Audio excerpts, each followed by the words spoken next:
Yves Falardeau, bonjour et bienvenue à Gens d'ici. Aujourd'hui, nous avons le plaisir de faire la rencontre d'un jeune gars d'ici.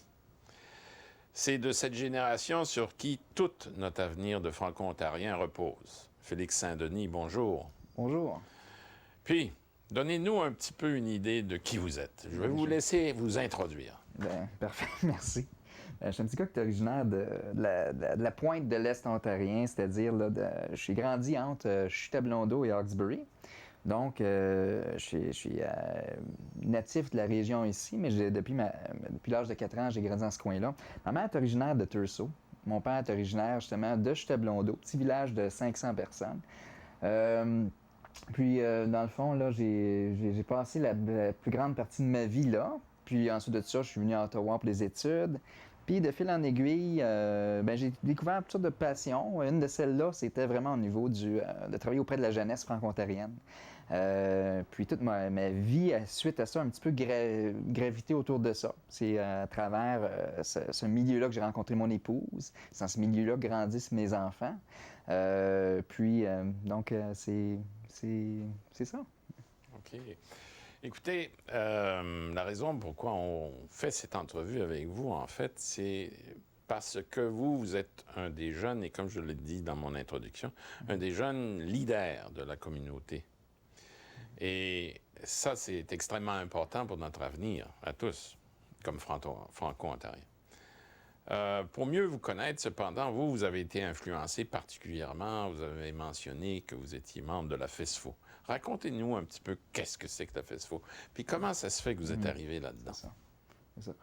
Bien, moi, premièrement, je suis issu d'une famille où mes parents étaient très engagés, si on veut, sur la scène de la politique communautaire franco-ontarienne. C'est-à-dire, mon père, Yves, a été président, entre autres, président de l'ACFO au niveau provincial de 80 à 82. Donc, au début des années 80, alors que j'avais 12, 13, 14 ans, puis vivant en milieu où la francophonie était très majoritaire, c'est-à-dire dans la région de Hawkesbury, où on parlait français, puis même dans ce temps-là, on se définissait plus comme des Canadiens bilingues, même si on avait de la difficulté à parler anglais. C'était encore le cas dans la région de Hawkesbury, un des bastions comme ça en province. Il y a Hawkesbury, il y a Hearst, puis il y a quelques endroits comme ça. Mais j'ai eu la chance, justement, j'étais un petit peu en réaction à l'engagement de mes parents. C'est-à-dire que je trouvais que être franco-ontarien dans ce temps-là, c'était être un petit peu extrémiste. C'était exagéré. Pourquoi il fallait revendiquer? Puis ça, j'avais un petit peu, dans ce temps-là, je faisais un peu l'équation qu'être franco-ontarien, c'était être chialeux. C'était revendiquer. C'était crier justice pour nos droits. Je me souviens, un des grands dossiers à l'époque avec lesquels mon père était impliqué, c'était, il y avait le renouvellement, le rapatriement de la Constitution canadienne en 82.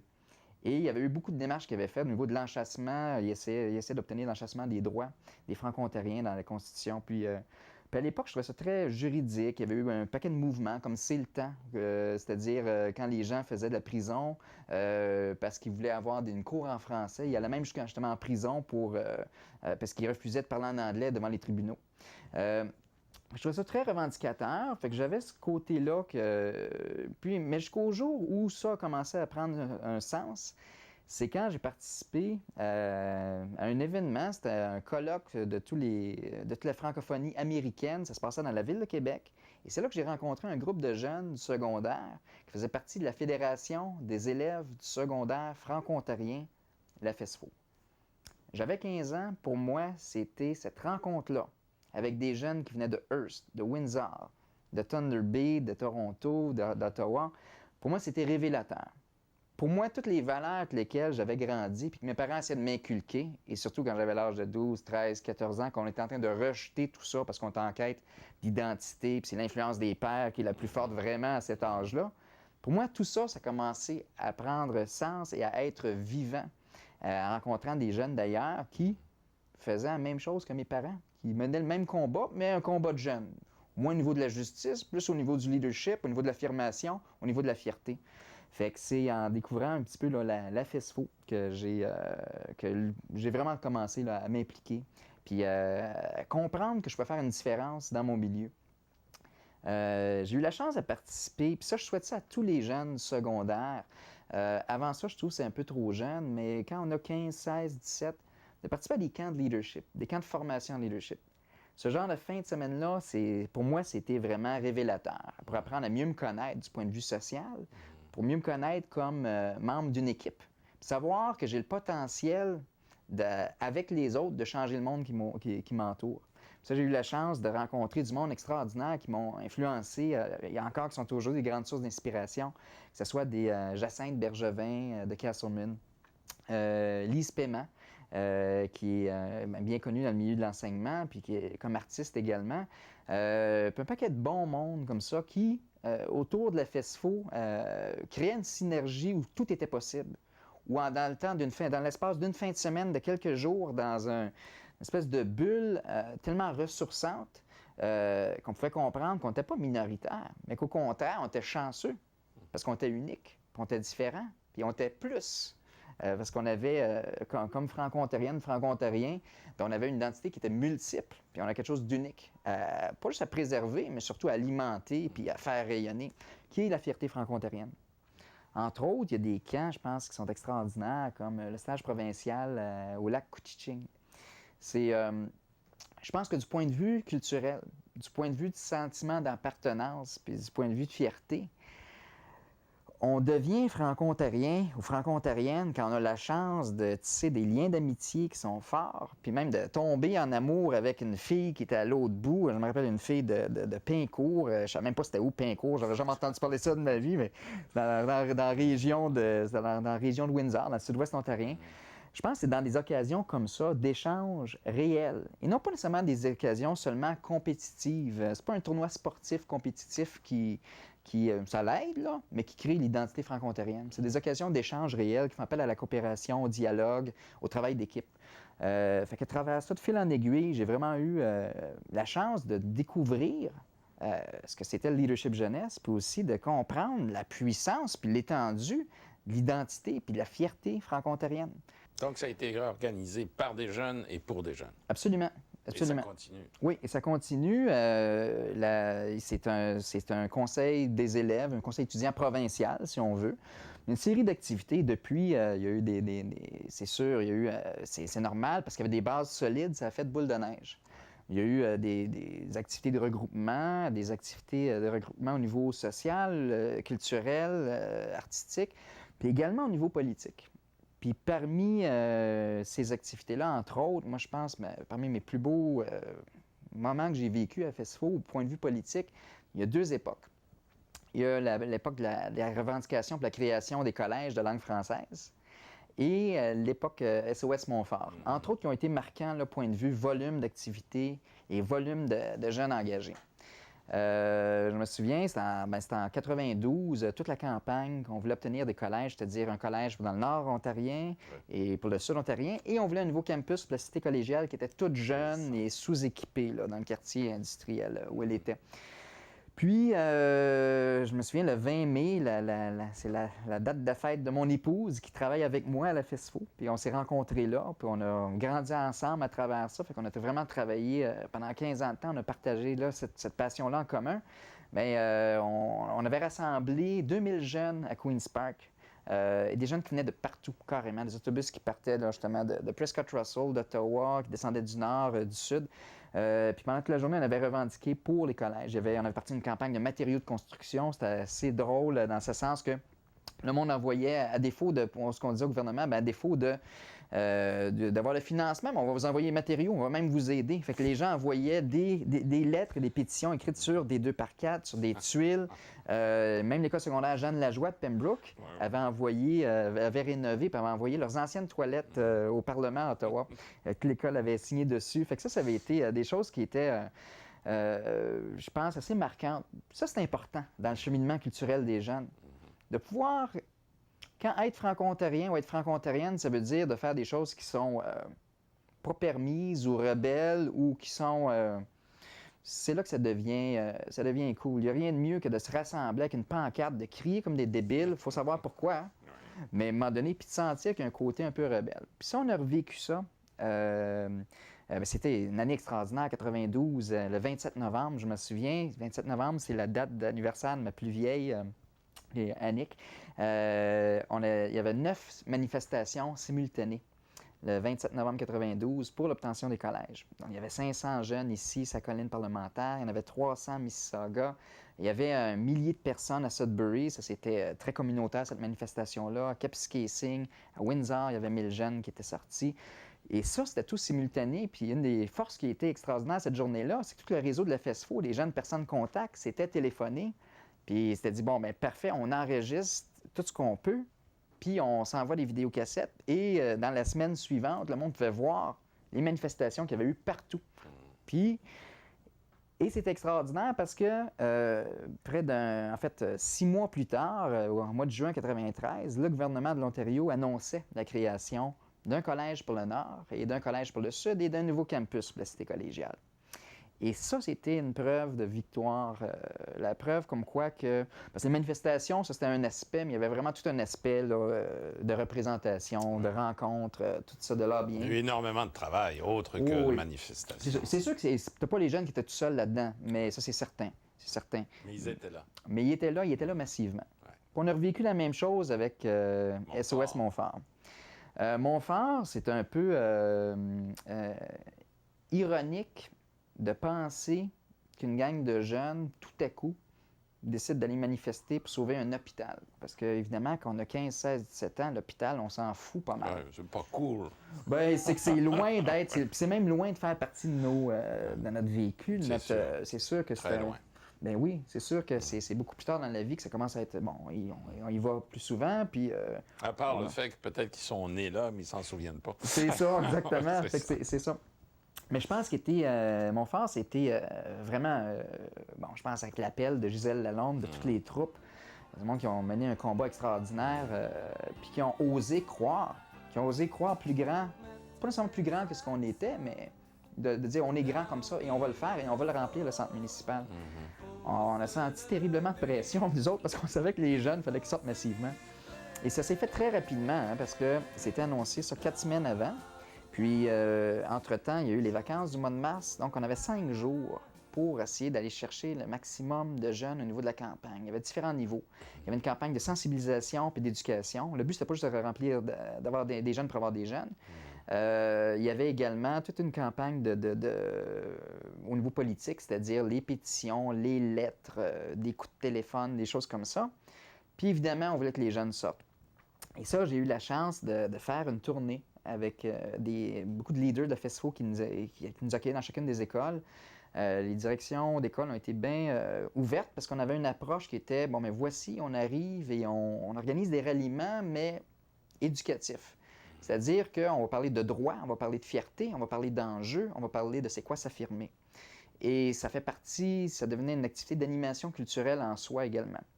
Donc, puis évidemment, la plupart des directions étaient favorables à l'idée de défendre cet hôpital-là. Fait que ça l'aidait.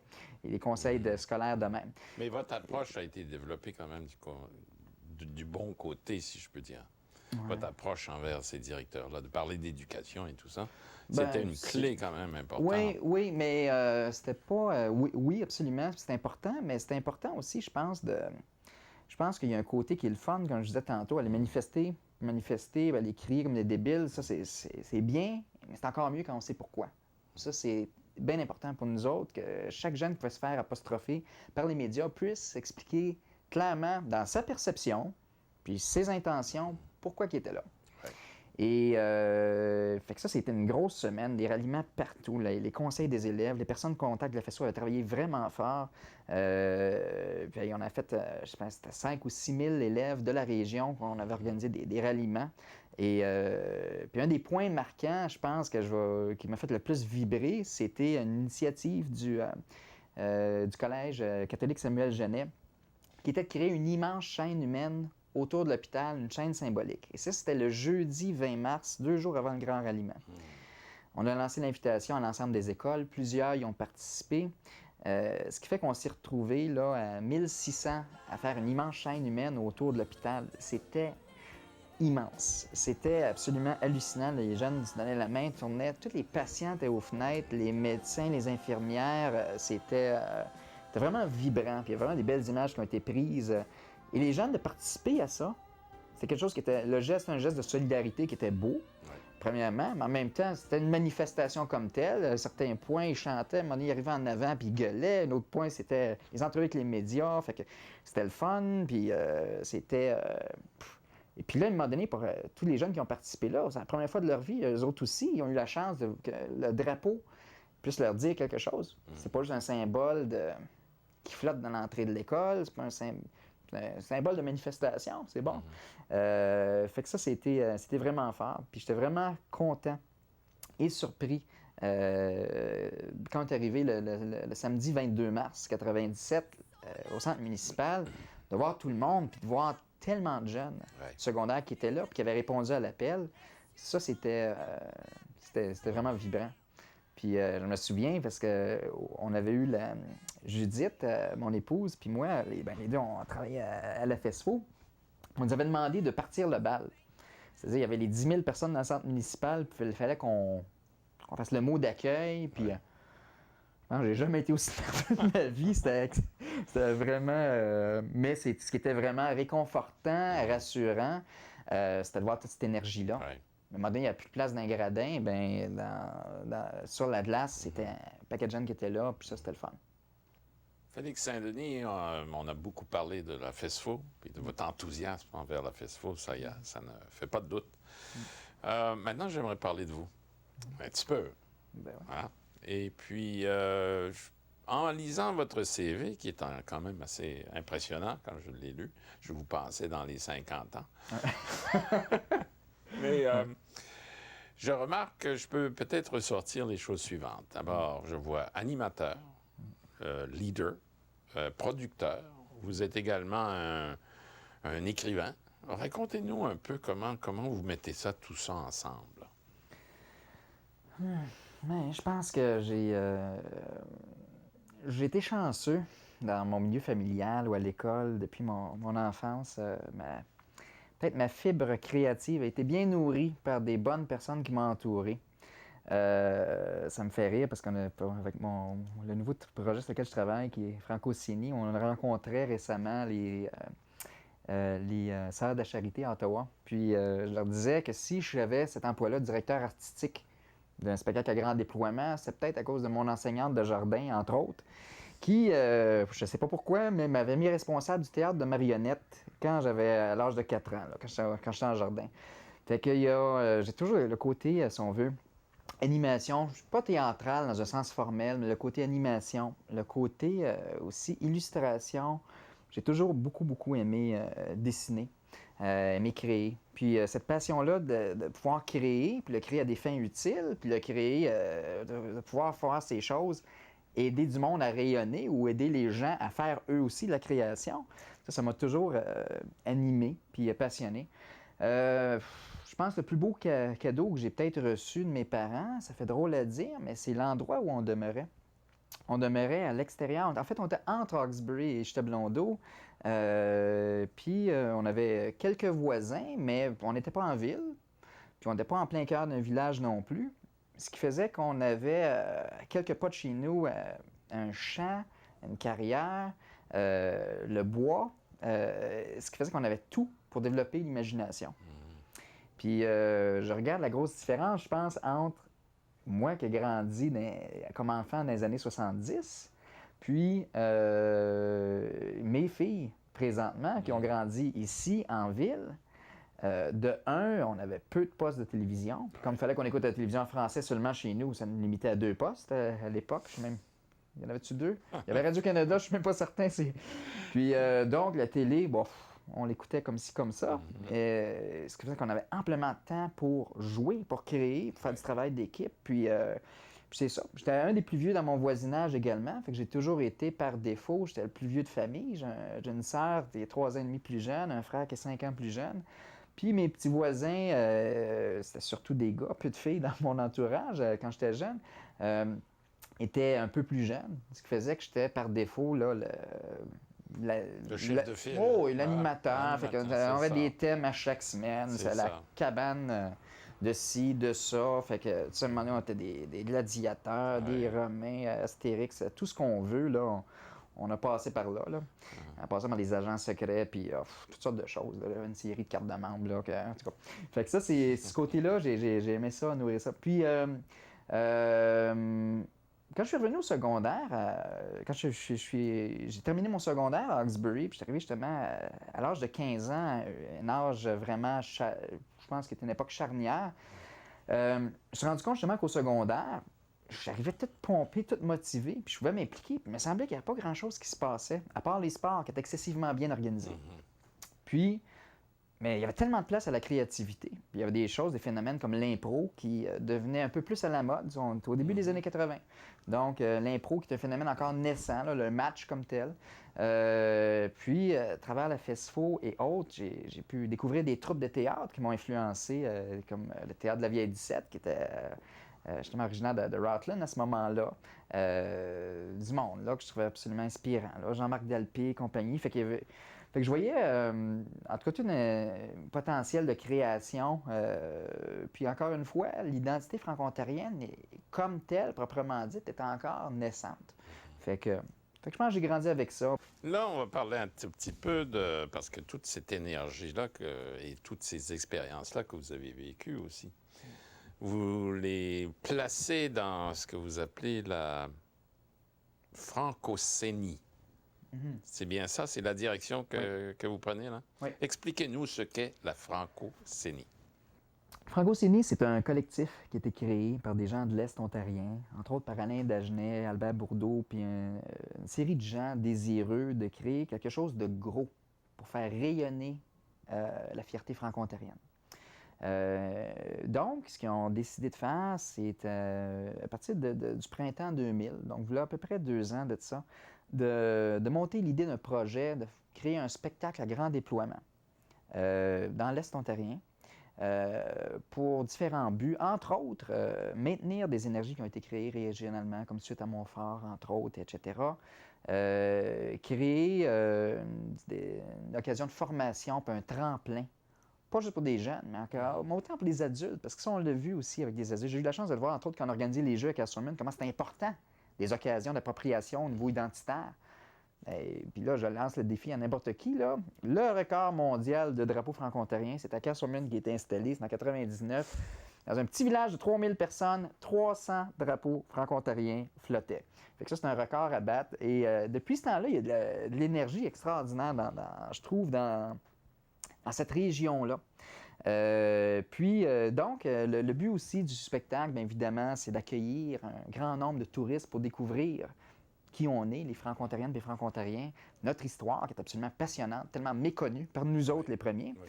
Puis également, là, c'est sans but lucratif. En fait, c'est le but lucratif est de pouvoir réinvestir dans la communauté, que ce soit des choses comme dans les projets d'animation culturelle, dans des projets comme par exemple l'aménagement de la forêt La Rose plutôt, ou encore des causes humanitaires comme l'hôpital Montfort, des choses comme ça.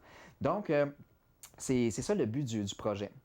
Mais là, je pense que cet endroit-là, c'est ce qui m'a attiré finalement, c'est que la même passion qui animait ce groupe de gens-là.